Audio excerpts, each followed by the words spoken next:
E aí pessoal, salve salve! Mais uma terça, a gente aqui nessa live semanal. E aí, como é que vocês estão? Beleza? Tô esperando a galera entrar.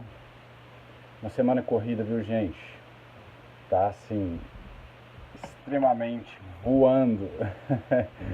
Mas graças a Deus tudo bem, muito trabalho, muitos projetos, os cursos indo super bem.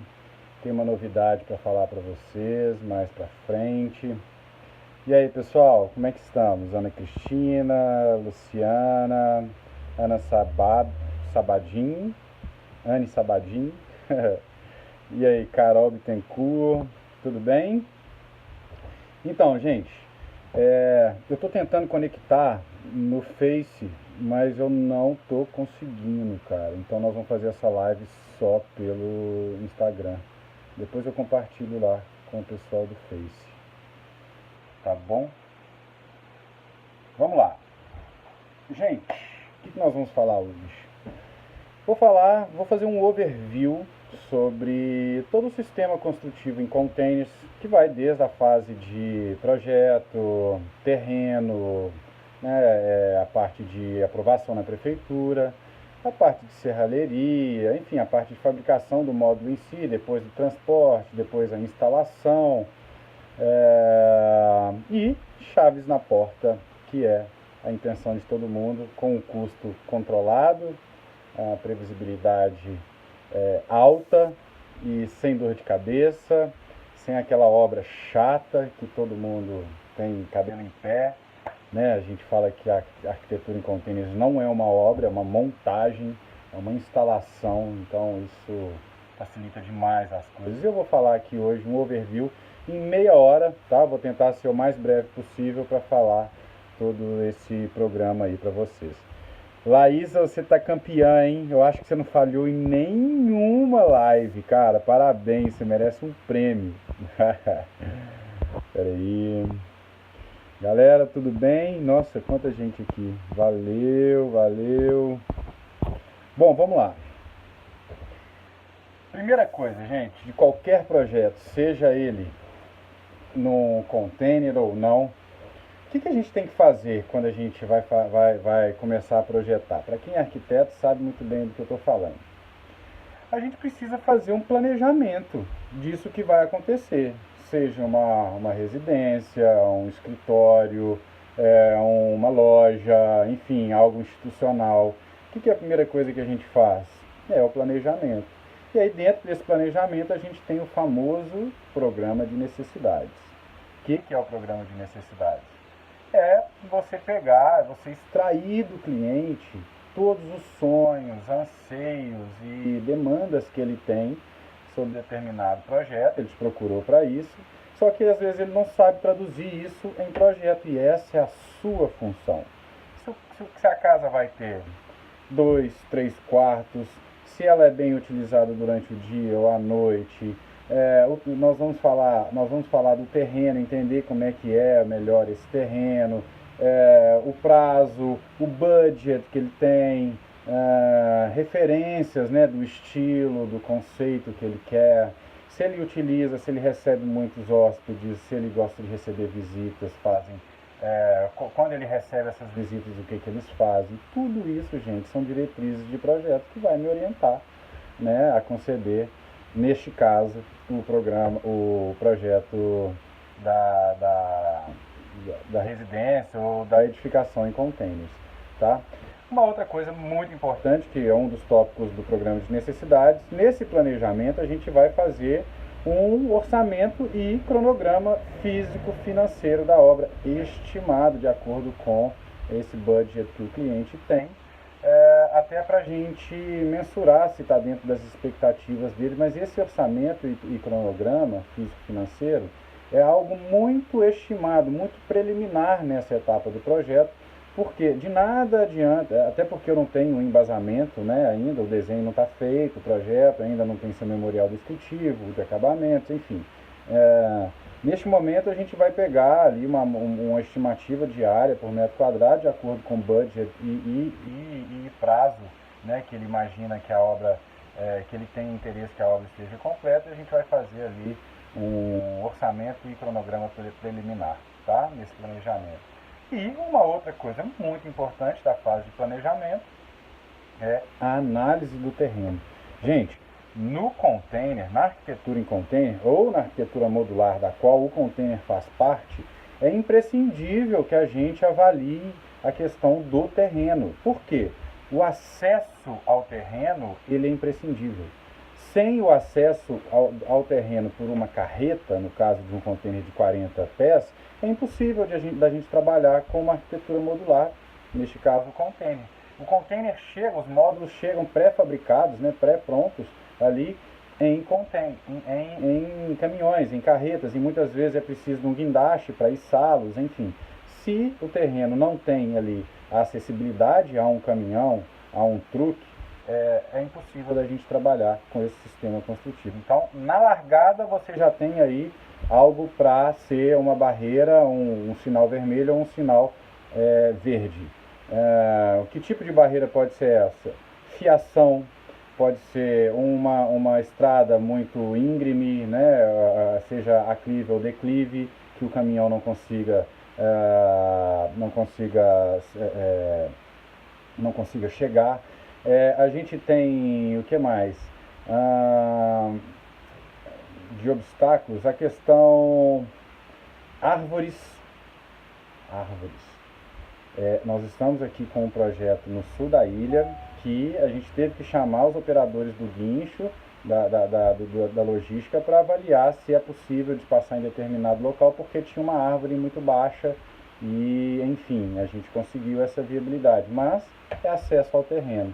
Então, gente, em cidades onde tem muito gato, né, aquela coisa, regiões mais afastadas, periféricas das cidades, acontece muito da fiação ser mais baixa do que as normas, as normas indicam, e isso é um problema para a gente chegar com os containers. Tá? Então, na questão do planejamento, que é a etapa número 1, a gente tem essas premissas a serem avaliadas. E depois, gente, quando a gente vai fazer um projeto, o que acontece? Depois a gente pegar ali a receita do bolo, pegar ali, extrair tudo dos clientes do que eles querem, os anseios, as diretrizes, a funcionalidade que a casa tem que ter, o estilo. A gente vai pegar tudo isso, colocar na nossa cabeça aqui e digerir isso e traduzir isso em projeto. Essa é a nossa função primordial. E os bons arquitetos fazem isso pensando na sustentabilidade, no budget do cliente, que não adianta você, um cliente que tem aí 200 mil reais, você projetar algo que vai custar 400 para ele. Você vai estar indo contra ali uma necessidade básica dele. Das duas, uma, ou ele não vai prosseguir com a obra e você trabalhou em vão, né, sendo que você tinha uma obrigação de fazer ali algo viável para ele dentro do programa de necessidades que foi levantado, ou ele vai se endividar, vai ficar pé da vida com você e o objetivo não vai ser atingido. E aí? Né? Então, após a gente pegar esse programa de necessidades, as informações do terreno e ali fazer um breve orçamento e cronograma físico-financeiro, é hora da gente conceber o projeto. Não é isso? E se você não é um arquiteto, você tem que contratar um.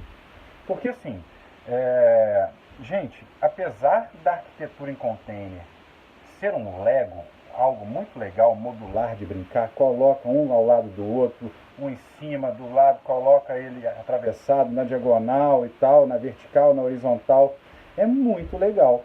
Só que, gente, o projeto, ele é muito mais do que isso. Muito mais. É muito mais do que brincar de Lego.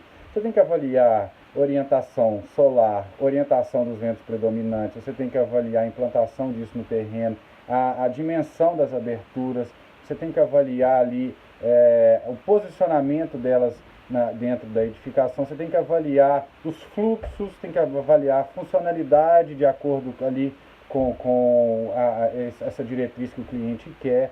É uma série de coisas que é um quebra-cabeça, né? Então, assim, e olha, eu digo mais. Se você acha que é fácil projetar em container, eu digo o seguinte, que quanto menor o seu projeto, mais desafiador ele é. Captou isso aí? projetos espetaculares são feitos nos menores frascos, ou seja, soluções muito inteligentes e planejadas vêm dos menores projetos. Então, a contratação de um arquiteto, principalmente para arquitetura em containers e que saiba trabalhar com containers, ela é muito importante, tá? Você tem duas opções, ou fazer um projeto com um arquiteto que saiba trabalhar em containers, ou se não, você vai nessas inúmeras, dezenas, centenas de empresas de containers, vai lá e pega um módulo que eles chamam de casa e que para mim parece mais um barraco, um escritório de obra do que uma casa. E aí sim, você pode ter uma casa, pode ter um módulo, um módulo ali habitável que a galera chama de casa e eu, na verdade, não, o meu padrão é outro e eu acho que a boa arquitetura, ela te traz um bom conforto ambiental, um bom conforto de sustentabilidade, enfim, um bom arquiteto vai te proporcionar um bom projeto. Então fiquem muito atentos. Parece fácil trabalhar com container, mas não é, tá? Na fase de projeto. Então lembrem-se disso. A aprovação do projeto, gente, é algo muito, muito, muito simples e similar ao que é na arquitetura convencional. Né? Você tem que avaliar ali toda a documentação, plano diretor, o zoneamento que o terreno se encontra, e aí você tem que fazer aquele dossiê, né? O processo de aprovação do seu projeto ali como se fosse uma alvenaria convencional. Tá? Existem prefeituras que elas aceitam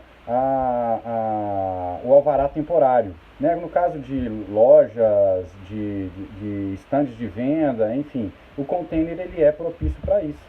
Tá? E uma das perguntas que as pessoas mais me fazem é: Felipe, o container é passível de ser aprovado como uma casa normal? É porque ele é uma estrutura metálica. Né? Então, assim, ele nada mais é do que uma estrutura já concebida, metálica, autoportante e que poderia ser facilmente substituída, se você quisesse fazer uma comparação, com o pilar e viga de uma alvenaria, de um concreto armado. Tá? Então é isso. As possibilidades de implantação. Aí, gente, depois de você contratar um arquiteto, fazer um programa de necessidades, avaliar as diretrizes de zoneamento do determinado terreno, avaliar se o terreno ele é passível de receber os caminhões, né? E caminhões grandes, se você trabalhar com um container de 40 pés, lembrando que são 12 metros por 2,44, você tem que, aí depois dessa fase toda, passado esse início, você tem que implantar isso, tem que distribuir esse terreno, distribuir esses módulos de acordo com o seu programa ali dentro do terreno. Essa é uma das fases mais legais. Essa modularidade, essa rigidez estrutural que o container tem, ela facilita nesse momento onde você quer dar liberdade ao seu projeto. O container, por ser quadrado, por ele ter uma rigidez estrutural ali, como que eu posso dizer, fixa, né? Ele já é originalmente daquele tamanho e no mundo inteiro ele tem o mesmo tamanho. Gente, isso ao invés de te podar, de te inibir de possibilidades, você acaba ganhando. Você imagina você trabalhando com dois tipos de módulo, um de 20 pés, outro de 40. Eu vou traduzir. O de 20 pés ele tem 6 metros por 2,5 e o de 40 pés ele tem 12 metros por 2,5. Ou seja, o primeiro tem 15 metros quadrados e o segundo 30. Um é o dobro do outro. Então, quando você vai trabalhar isso no projeto, você vai pegar todas aquelas informações do programa de necessidades e vai brincar de Lego. É isso. Só que você vai colocar ele um ao lado do outro de forma paralela, você vai colocar uma clarabóia no meio, você vai colocar um sobreposto ao outro 2, 3 vezes. Para fazer um prédio? Ótimo, vamos fazer um prédio, vamos chamar um calculista ali de estrutura metálica e vamos nos ajudar a calcular essa estrutura, a fundação, mas enfim. Você vai colocar na diagonal, na horizontal, na vertical, essa é uma das fases mais legais do projeto. Tá? Então, as possibilidades de implantação elas são inúmeras. Você pode colocar em balanço, pode colocar sobreposto, enfim, pode fazer a projeção de um sobre o outro, criar uma ponte e tal. Para quem me acompanha nas redes sociais, eu estou fazendo um projeto aqui no sul da ilha, em Floripa, e é um open mall, a gente está chamando de pátio, eu não posso chamar o nome ainda, porque é segredo, mas ele, por vários, lá é um programa extenso, né? São 6 mil metros quadrados de terreno. E aí, por diversas vezes, eu trabalhei com blocos e setorizei esses blocos. E aí, entre os blocos, no segundo pavimento, eu propus que nós colocássemos pontes, essas pontes feitas do próprio container. Né? E aí, como lá vai ter um coworking, uma das salas, a gente pegou um container, dois containers dry, colocamos um paralelo ao outro e abrimos, né, tiramos todos os painéis, previmos a reestruturação desses módulos, eu vou falar mais à frente sobre isso. E aí eu tenho uma sala de 60 metros quadrados, que ela é uma sala ponte, que a gente chama, que ela tá ali apoiada nas duas extremidades e que embaixo tem um fluxo de pessoas e tal, e você tá ali trabalhando. E, enfim, é uma coisa fantástica. Eu sou um pai babão. Mas a arquitetura em containers, a arquitetura modular, gente, ela não é mais o futuro. Se você quer trabalhar com algo sustentável, com uma obra com alta previsibilidade orçamentária, com baixo índice de desperdício de materiais, gente, desperdício é dinheiro jogado fora, que vai nas caçambas, a caçamba custa dinheiro, os materiais que estão sendo jogados lá dentro custam dinheiro, o transporte que leva esses materiais custa dinheiro. Ali a grande maioria desses materiais que estão indo embora são recursos naturais que foram tirados do meio ambiente. Então, gente, a água, que é um dos fatores mais importantes aí, mais fundamentais para a nossa existência, na construção civil, ela é uma das coisas que mais se utiliza. Vocês já pensaram nisso? Vocês já pensaram que os resíduos urbanos, em sua totalidade, 70% deles vem da construção civil convencional? Então pensem nisso. Vamos lá. Agora, depois que a gente concebeu o nosso projeto, a gente aprovou o nosso projeto na prefeitura. Oi, Cleusa, tudo bem? Gente, eu falo tanto que às vezes eu até esqueço de falar oi pra galera. Valeu, Audrey. Então vamos lá. Depois que a gente concebeu o projeto, aprovou na prefeitura, é hora da gente escolher os containers. E essa é uma parte que, para quem está me acompanhando aí nas redes sociais, eu acabei de fazer isso na sexta-feira passada. A gente foi lá em Itajaí, escolheu dedo a dedo os containers para uma nossa próxima obra que está sendo feita aqui no Morro das Pedras, em Floripa. E, gente, eu falo isso é uma verdade minha, que eu acredito muito, que é o seguinte: em arquitetura em containers, não adianta, por mais que você contrate o melhor empreiteiro, o melhor executor X, o melhor gesseiro, o melhor eletricista, a tinta melhor, que você faça os melhores acabamentos, de nada, se você contrata o melhor arquiteto, se você contrata o melhor engenheiro, ou enfim, alguém para executar a sua obra, se você tem os containers sucateados. Ficou claro? Gente, os containers sucateados, eles vão permanecer sucateados, por mais que você ali trate-os na questão da corrosão, dos amassamentos, que é muito difícil de se fazer a lanternagem desses amassamentos. Então, resumindo, se você não tem um container de qualidade, o seu projeto nunca vai ser um projeto digno ali de uma revista, digno ali de encher os olhos. Então, gente, procurem escolher os containers com pessoas que saibam o que eles estão escolhendo. Por quê? Porque você não vai querer levar gato por lebre. Porque a questão da corrosão nos containers, ela é importante porque existe a corrosão superficial e a corrosão estrutural. E essa pode atrapalhar a eficiência do seu projeto, sem contar na estética, no design que você vai estar ali sofrendo, né, visualmente, com aquele tanto de amassado, enfim, por mais que você mexa, martelinho, quanto mais mexe, pior fica.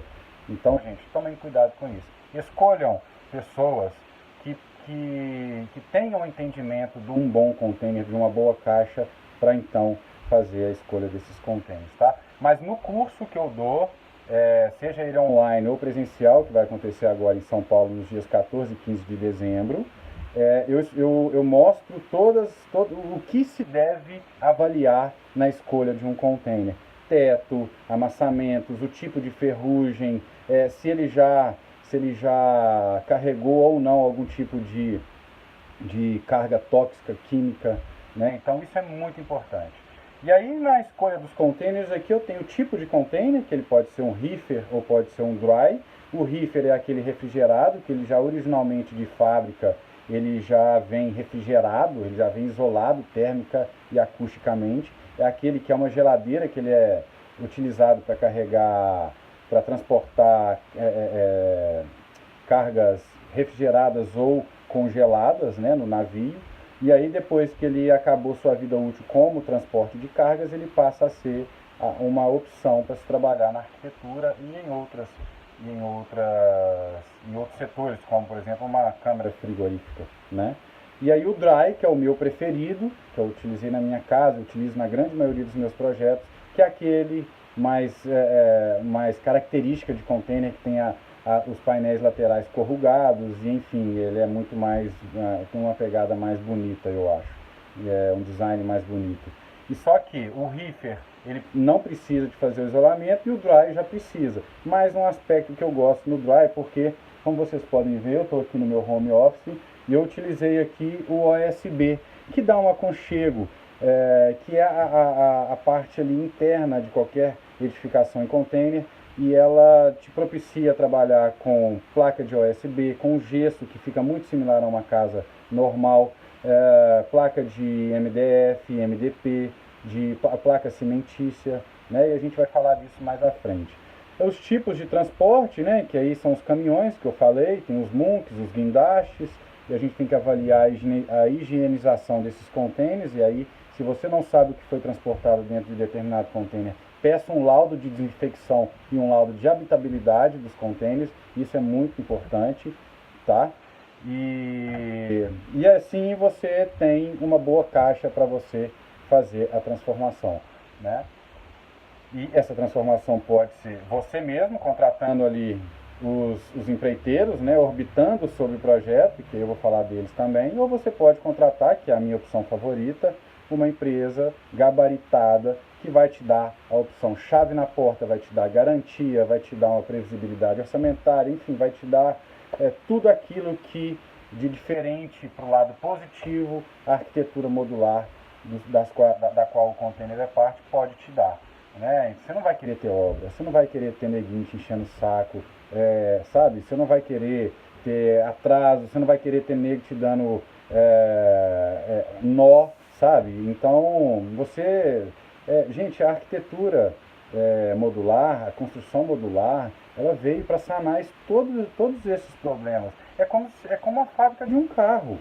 Né? Você está comprando algo ali que tem garantia, que está a chave na porta. Você não vai ter aquele problema, mais aquelas dores de cabeça de obras intermináveis, com barulho, com o pedreiro chegando na sua casa às 7 horas da manhã, e aí deu chuva, ele não vai, deu sol, ele foi para a praia, sabe aquela coisa? Então fiquem atentos. Isso não é mais o futuro, já pode ser seu presente. Deixa eu ligar o ar aqui que eu estou por causa do barulho, eu fechei todas as janelas e eu estou sem ventilação aqui dentro agora. Nessa hora aqui, em Floripa, deixa eu explicar para vocês, eu moro aqui numa região bem residencial e tal, então essa hora todas as pessoas aqui têm cachorros e todas saem para dar o passeio com os cachorros, e aí a vizinhança inteira fica alvoroçada. Um cachorro late, todos latem também.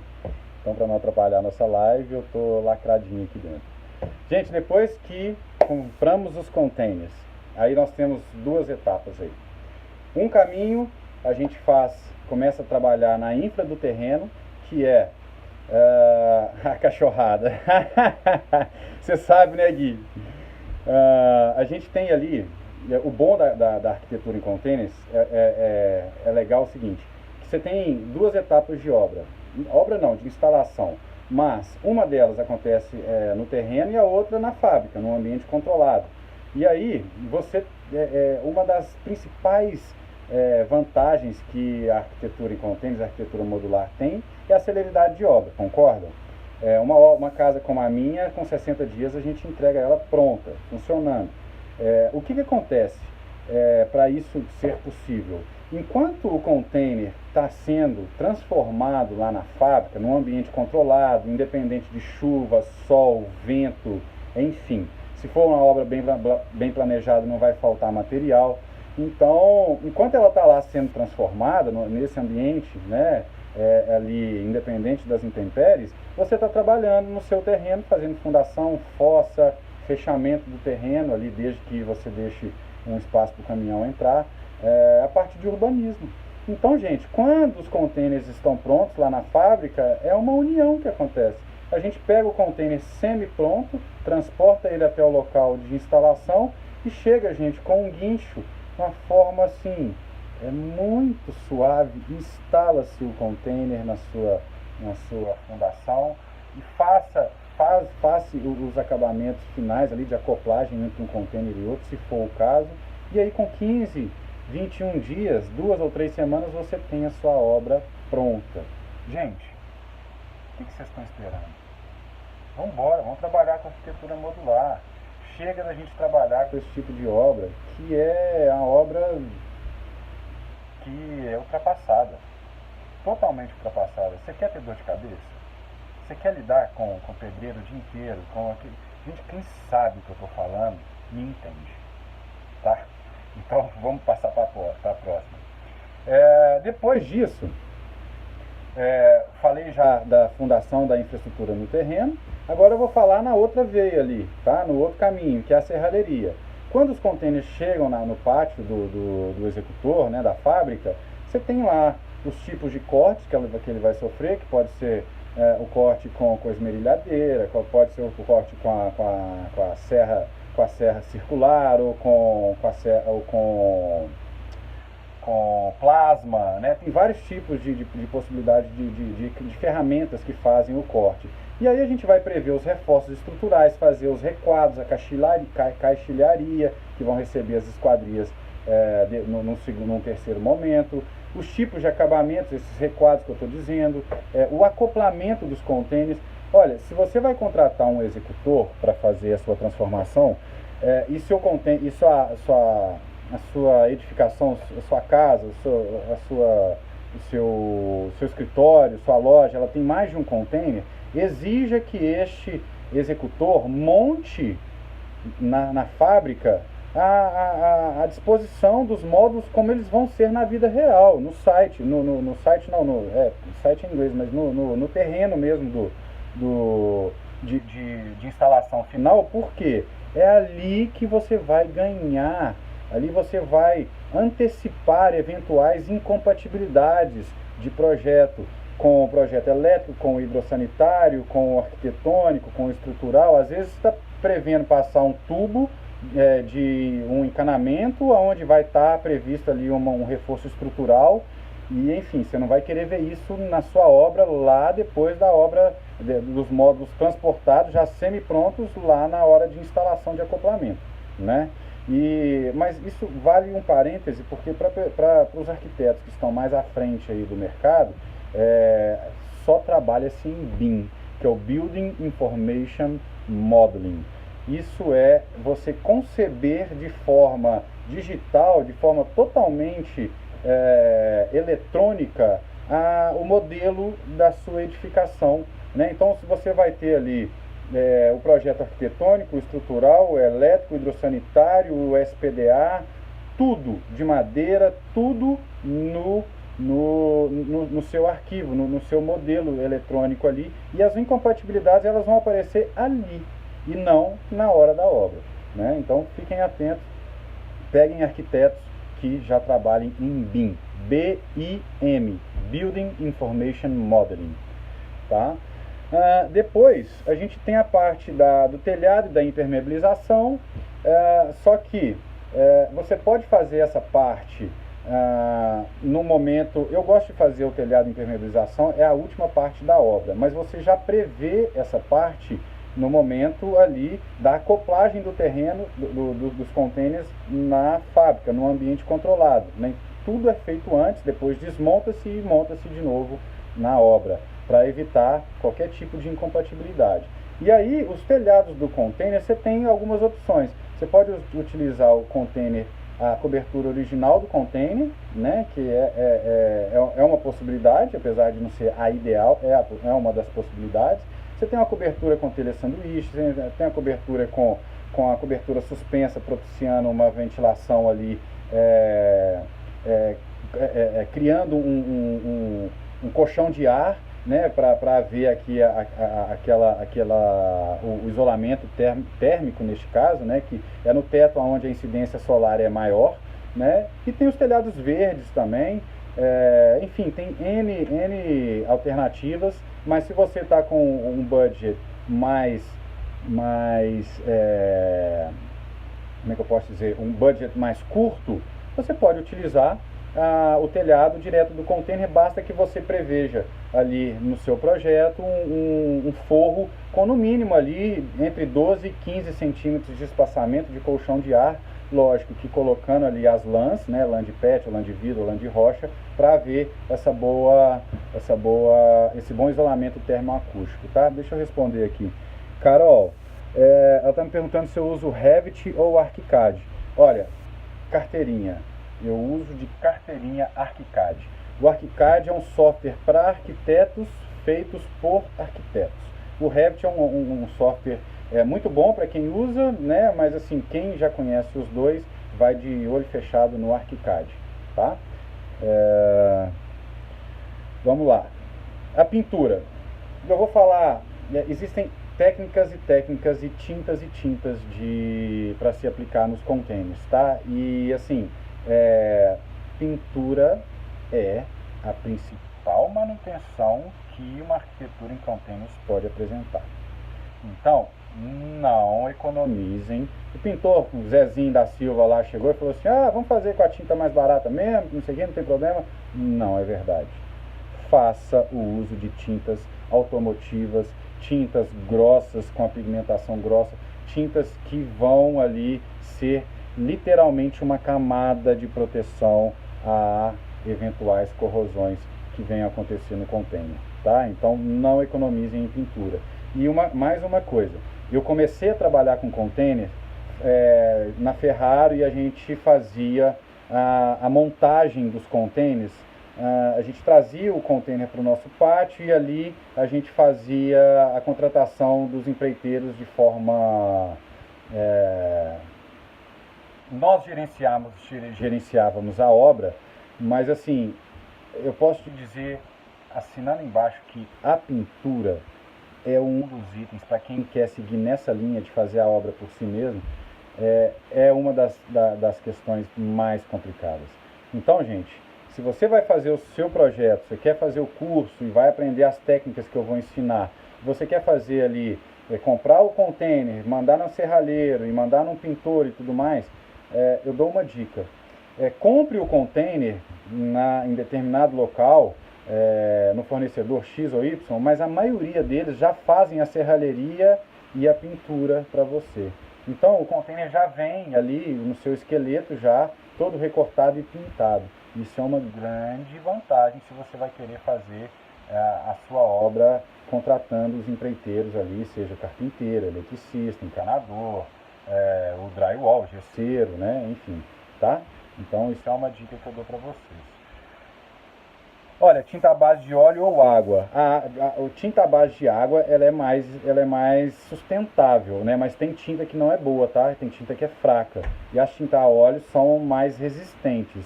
No entanto, eu sugiro que você utilize as tintas automotivas. E essas automotivas, elas não vão ser de água, à base de água não, tá? Mas para o bem da sua edificação, uma boa manutenção, você vai querer utilizar uma boa tinta. Depois, as instalações elétricas e hidrossanitárias. Gente, isso é uma coisa que muita gente me pergunta. Como que é feita a instalação elétrica e hidrossanitária nos contêineres? Alguém aí pode me dizer? Alô, alô? Bom, eu vou falar para vocês então. Ó, isso aqui, ó. Isso aqui é um drywall que ele é fechado com o OSB, tá? E esse OSB, ele nada mais é do que uma placa de fechamento. Internamente, a placa de gessamento, internamente a placa de fechamento ali tem um drywall. O que é um sistema de drywall para quem não é arquiteto ou alguém do ramo? É um sistema que ele tem ali uma estrutura metálica e ela pode ser também wood frame, né, de madeira, mas vamos trabalhar no que é mais comum. É uma estrutura metálica ali em forma de grelha e que a gente faz a estruturação de paredes ou de revestimentos isolantes térmicos e acústicos, como no caso dos contêineres. Então a gente faz toda a montagem da estrutura do drywall e assim, tem as dimensões de drywall, as dimensões dessa estrutura. Tem gente que gosta de trabalhar com perfis de 4 centímetros, tem de 7, tem de 9, tem de 11. Eu gosto de trabalhar com de 9 porque quanto maior é a espessura que você vai deixar a sua parede, maior é o seu isolamento que você vai conseguir, tá? Então isso é diretamente proporcional. Então, só que você perde alguns centímetros valiosos internos.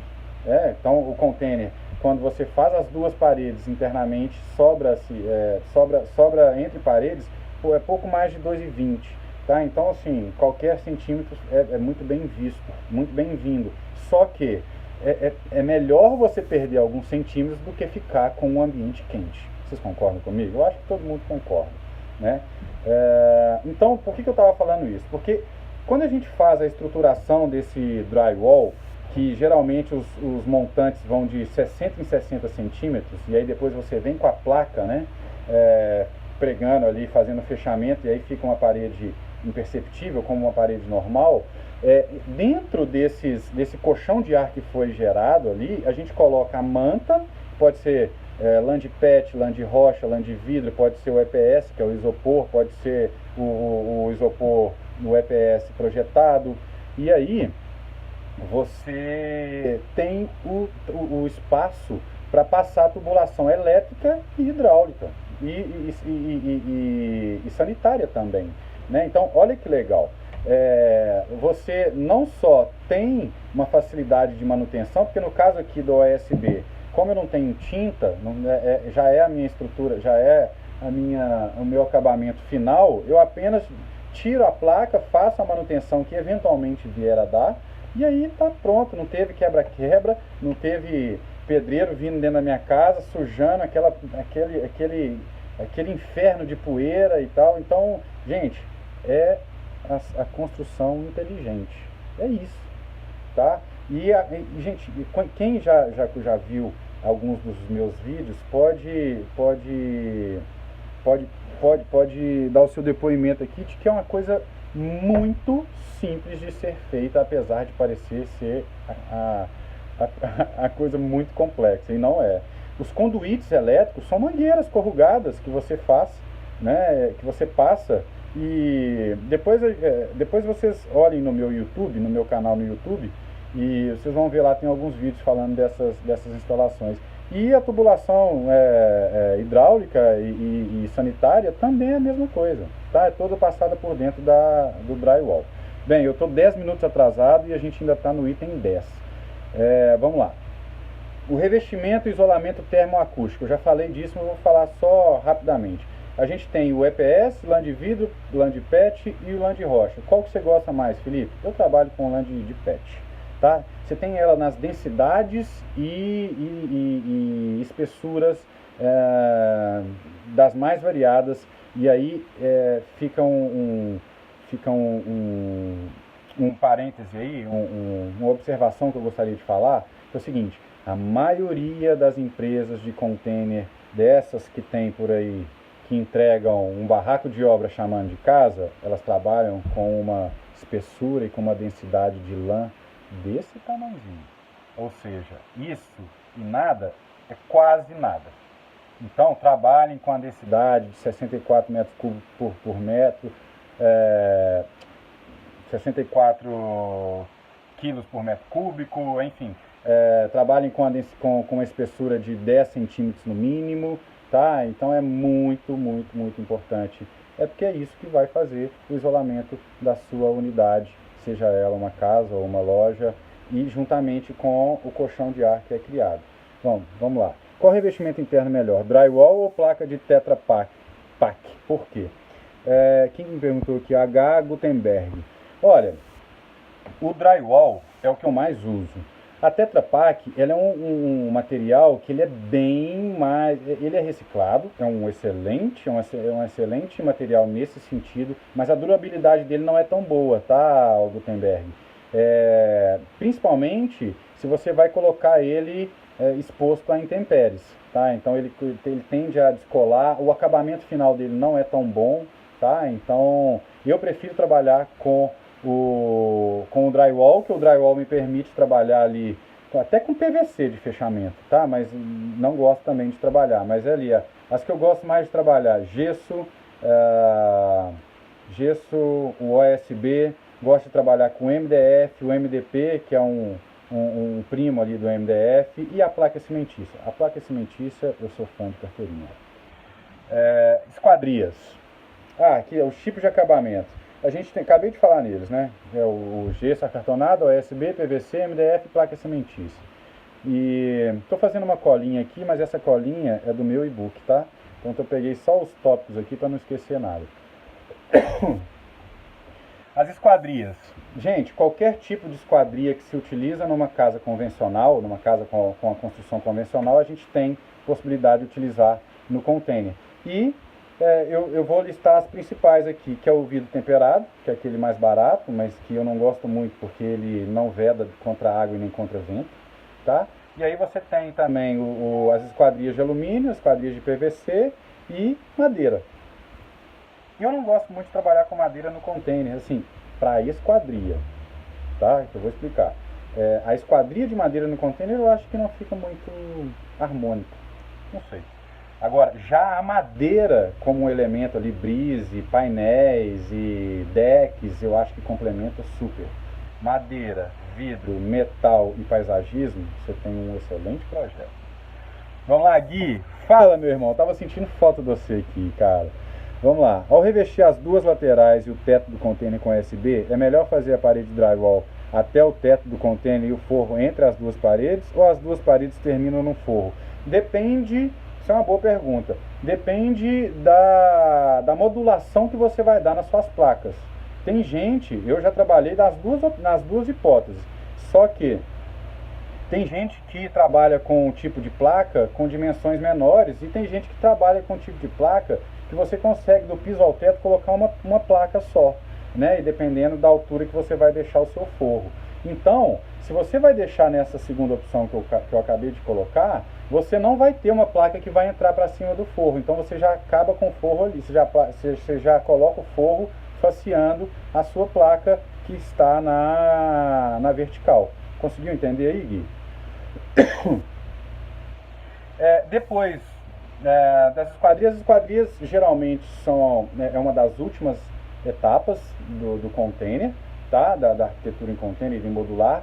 E assim, existem empresas que não gostam de transportar os seus módulos já com o vidro, e eu te digo o seguinte, é possível de se trabalhar dessa forma, só que depende do tamanho dos painéis de vidro ali que você vai utilizar na sua arquitetura. Como eu gosto, nos meus projetos, de trabalhar com amplas aberturas, com muita ventilação cruzada, com mais de uma abertura por ambiente, muito envidraçamento nos meus projetos, eu já tive problema de chegar e um dos vidros ter estourado no meio do caminho. Então tem que ficar atento a isso, tá? Mas isso foi um acidente. Hoje eu transporto os módulos com vidro, sim, não tem problema, tá?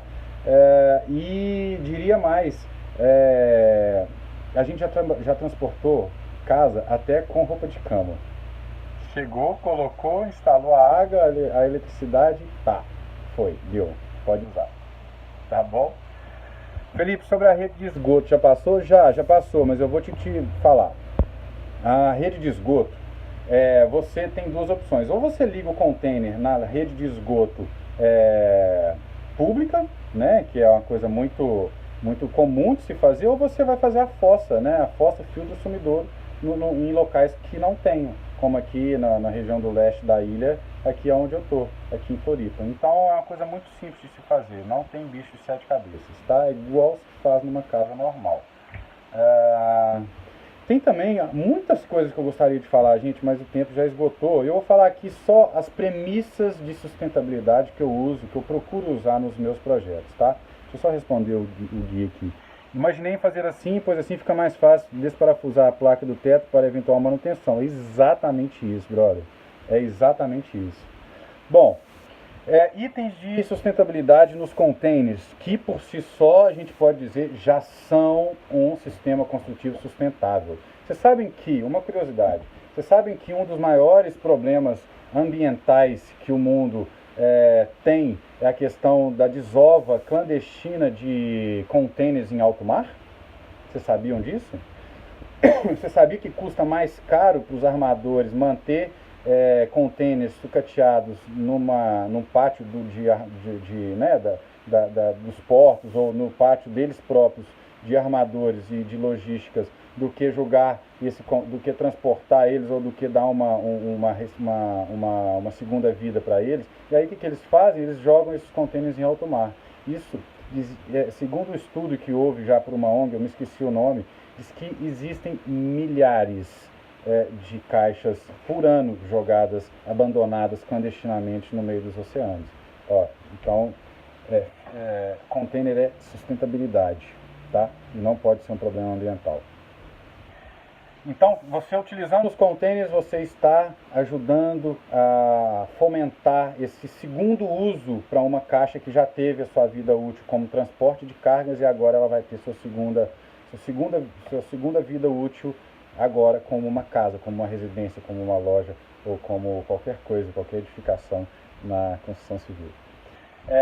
Bom, o que eu utilizo nos meus containers, nos meus projetos? Captação, tratamento e reuso de água de chuva. Isso tem que ter. Obrigatório. Energia fotovoltaica. Hoje ainda está caro no Brasil, mas eu vou falar rapidamente o que é energia fotovoltaica. Gente, hoje, para você colocar energia fotovoltaica numa casa pequena aí, que você vai gastar 200, 300 reais de conta mensal, não é uma casa tão pequena, você vai gastar 15 a 16 mil reais para fazer o sistema fotovoltaico que vai suprir esses 200, 300 reais por mês de conta de energia. Se você pegar esses 16, 15 mil, dividir pelo que você vai gastar mensalmente ali de conta de energia, você vai ter um payback ali de 5 a 6 anos. O payback, ou seja, depois de 5 a 6 anos, você deixa de pagar energia, porque o seu sistema dura até de 25 a 30 anos. Ou seja, você vai ter energia de graça durante aí mais de 10 anos fácil. Tá? E vai estar ajudando o planeta, né, gente? Energia sustentável, renovável. Aquecimento solar de água, isso já é uma coisa muito comum, mas que muita gente ainda não usa. Materiais recicláveis, técnicas bioclimáticas. Você sabe me dizer, dentro dessas técnicas bioclimáticas, uma das que eu mais gosto, sabe o que é o efeito chaminé? O efeito chaminé é você prever, você identificar num container, num terreno onde é o vento predominante, tá? E uma vez identificado o vento predominante, você vai fazer aberturas inferiores no seu container, seja embaixo, no piso mesmo, ou inferiores no painel lateral, de frente para o vento predominante, e aí você vai propiciar que o vento entre, o vento mais fresco, que é o de fora, entre dentro do container e aí empurre o ar quente que está dentro do ambiente ali, e esse ar quente ele tende a subir e ele precisa de uma janela alta, que muitas vezes é uma clarabóia, ou uma janela fita alta mesmo, no lado oposto ao lado que você fez, do lado oposto ao lado que você fez a abertura do vento predominante, está lembrado? E aí você permite a ventilação natural dentro do seu terreno, gastando zero de